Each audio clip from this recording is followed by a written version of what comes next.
Tem som aí, não tem? Pra ele? Não, é. Vê. Alô.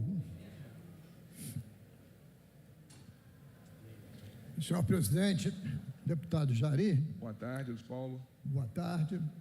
A ata reflete com exatidão o ocorrido na 29ª sessão ordinária, que, iniciada às 14 horas, foi encerrada às 16 horas e 25 minutos. Lida e aprovada a ata, passa-se ao expediente inicial, onde convido o deputado Luiz Paulo para poder fazer uso da tribuna. E aí, irmão, como é que você está?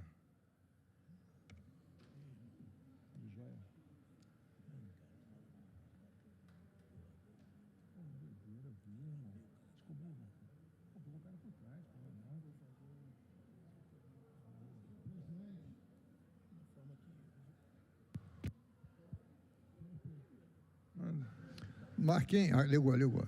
Senhor presidente, deputado Jari, muito bem acompanhado do deputado Carlinhos, do BNH, que lhe garante mais segurança, principalmente à sua esquerda, apesar que Nova Iguaçu está difícil. Eu sei, inclusive, que Vossa Excelência é capaz de discursar sobre isso no dia de hoje. Mas, senhor presidente, na parte da manhã, às 11 horas, a Assembleia Legislativa realizou uma grande audiência pública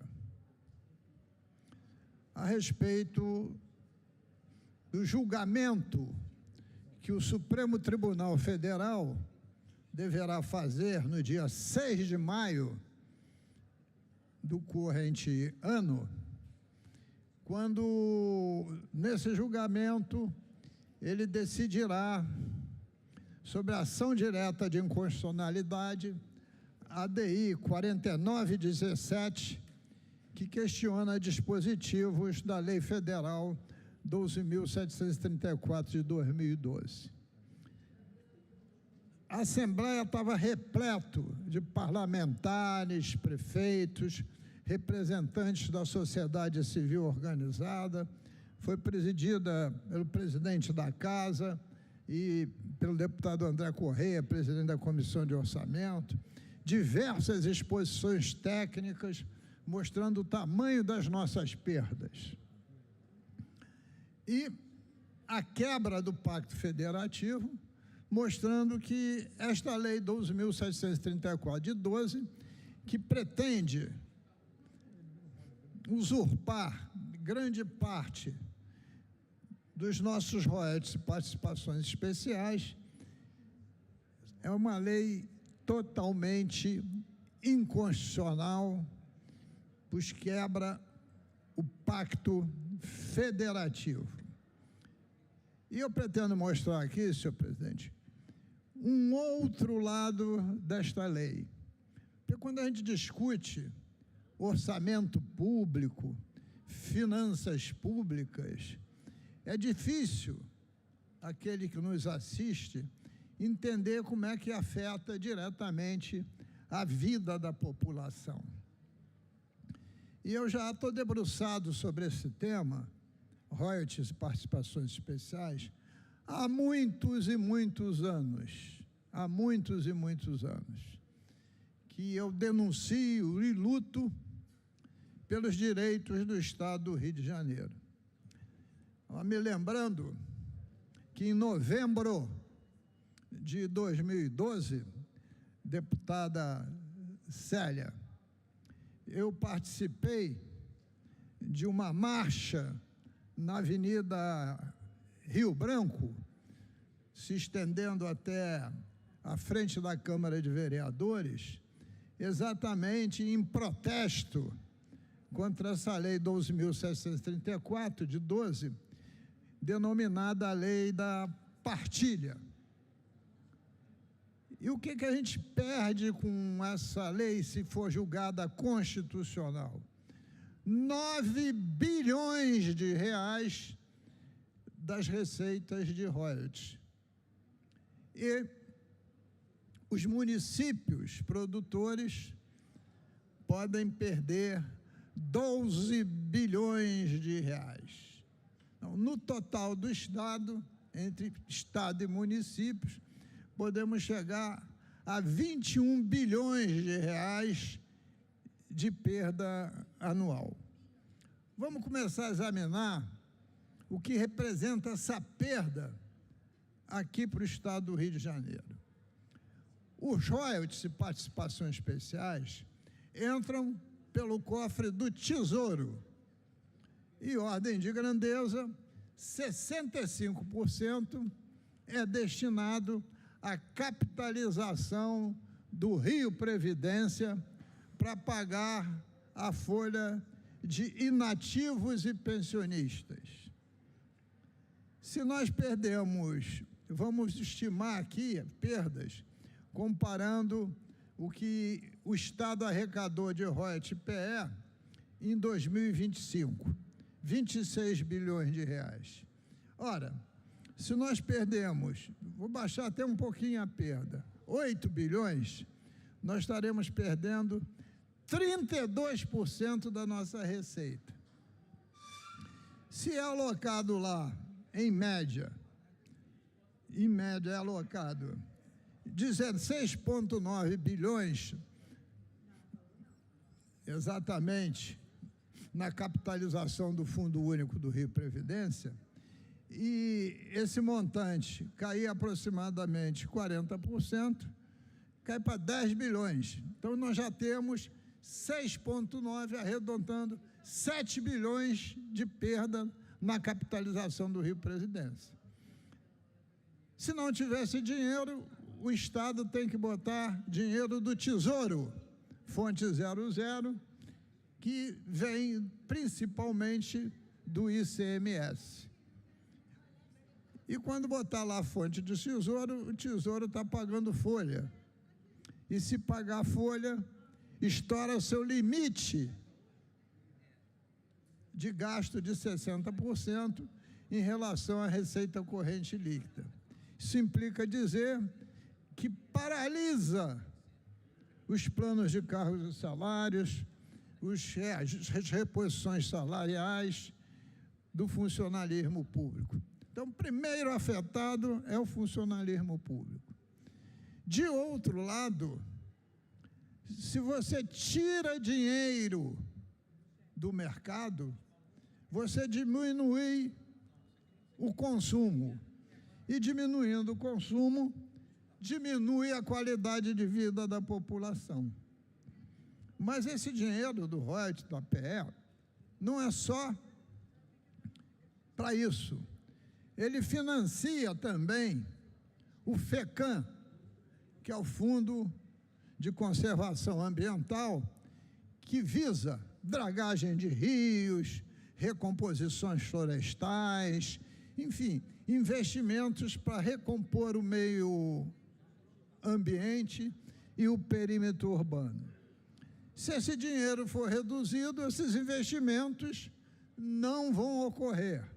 Por via de consequência, cai a qualidade de vida da população.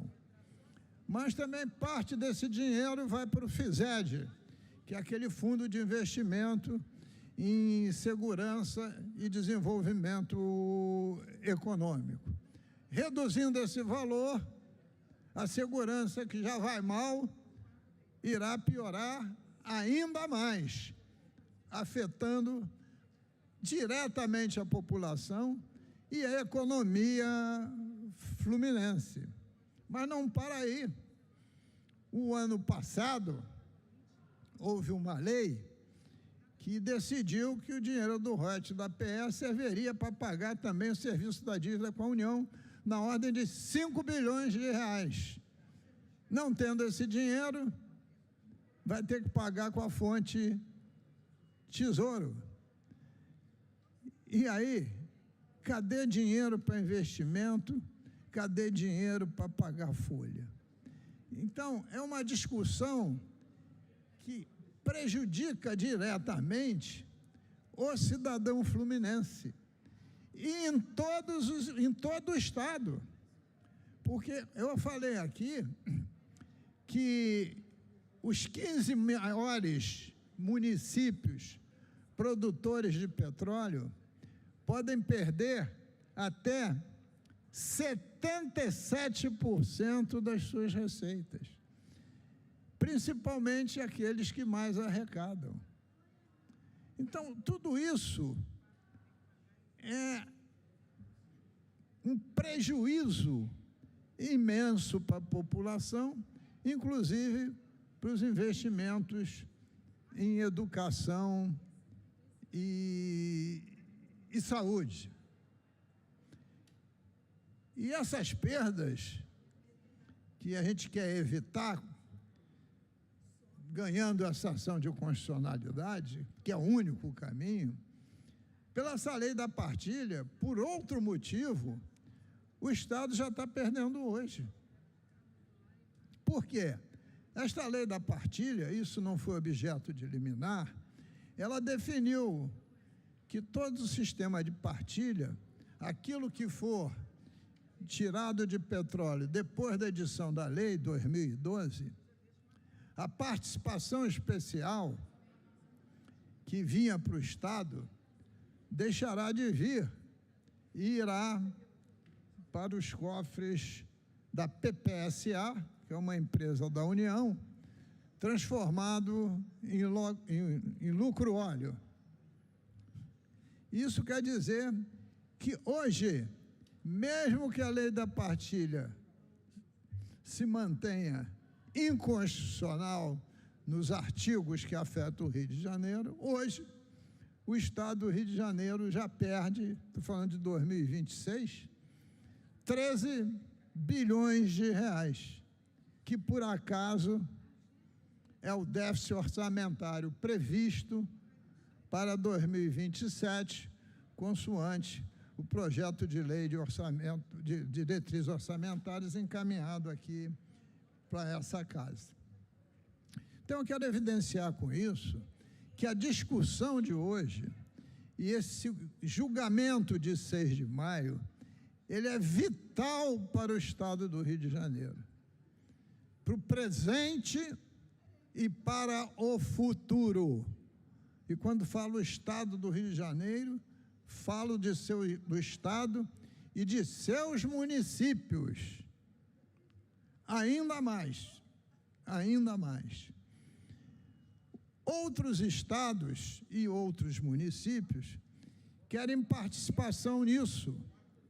Então, você vai pegar um dinheiro volumoso que pertence ao Rio de Janeiro, dividir em 1000 pedaços, não vai resolver o problema de ninguém, mas vai falir o Estado do Rio de Janeiro. Eu estava aqui na Assembleia e participei diretamente do que foi o Estado quebrar em 2016. A miséria que foi para os funcionários públicos e para a nossa população. Até fila para a cesta básica tinha, porque nem dinheiro para comprar alimento tinham os menos favorecidos funcionários ativos e inativos do Estado. Ora, então há que a sensibilidade sobre isso. E não é um pedido, nós não estamos rogando, estamos exigindo o nosso direito, porque a Constituição Federal, ela foi muito clara quando ela definiu, em 88, que os estados produtores de petróleo iam ter royalties. Ao mesmo tempo, definiu que o petróleo seria tributado no destino e não na origem, como acontece com todos os outros produtos. Nessa mudança, o Estado do Rio de Janeiro perdeu um volume de ICMS absolutamente incomensurável. Na exposição aqui do secretário de Fazenda, ele calculou que em 4 anos nós teríamos perdido 74 bilhões de reais, o que dá uma média de 18 bilhões de reais por ano. Ora, então não pode você hoje querer usurpar do Estado a compensação se ao longo desses anos todos, de 88 para cá, nós não conseguimos tributar os derivados do petróleo na origem e foram tributados no destino. Outras unidades federativas ganharam, mas não foi o Rio de Janeiro. Além do mais, esta lei é de 2012. A realidade social e econômica do Brasil mudou profundamente. O equilíbrio federativo também. Dentro em breve, nós vamos estar explorando petróleo na bacia equatorial, à margem lá do Amazonas, a foz do Rio Amazonas, onde o grande beneficiário vai ser o estado do Amapá. Então, os estados do Centro-Oeste hoje são estados muito fortes, porque passaram a ser grandes produtores de grão. O minério de ferro de Minas Gerais, por exemplo, ele não tem tributação no destino, na origem, se lá for beneficiado e vendido, né? Então, tudo isso mostra o grau de complexidade que tem o Supremo Tribunal Federal para examinar essa matéria. E a ministra Carmen Lúcia, quando examinou esses diversos dispositivos, ela os suspendeu por serem inconstitucionais. Então, em medida liminar, já houve uma decisão. O Supremo Tribunal, ele é uma instituição contramajoritária. O que quer dizer isso? Que o Supremo não decide nada função do desejo da maioria. Ele decide função do que o que está escrito na Constituição Federal. E eu tenho confiança que o nosso Supremo Tribunal Federal não deixará essa barbaridade prosperar, fazendo com que o Estado do Rio de Janeiro entre em regime de colapso. Senhor presidente, o que vimos aqui hoje, independente da coloração política partidária de cada um, foi uma unidade em relação a esse tema. Por quê?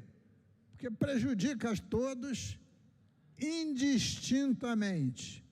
Por isso, senhor presidente, ainda no meu tempo e concluindo, eu queria dizer que participei ativamente e presidi a CPI, que examinou as concessionárias de petróleo e gás, principalmente a Petrobras, exatamente nessa ótica de aumentar nossa arrecadação e examinar porque estávamos perdendo tantos recursos. É um tema, para mim, recorrente. Ousaria até dizer, senhor presidente, que é um tema que eu já estou até careca de debater e me posicionar. E a minha posição institucional é a favor do Rio de Janeiro e pela inconstitucionalidade dessa matéria. Sobre esse tema, não pode haver negociação, porque qualquer negociação é perda para o nosso Estado. E nós não temos condição de perder mais nada. Muito obrigado, senhor presidente. Obrigado, deputado Luiz Paulo. A presidência convida agora o deputado Carlinhos BNH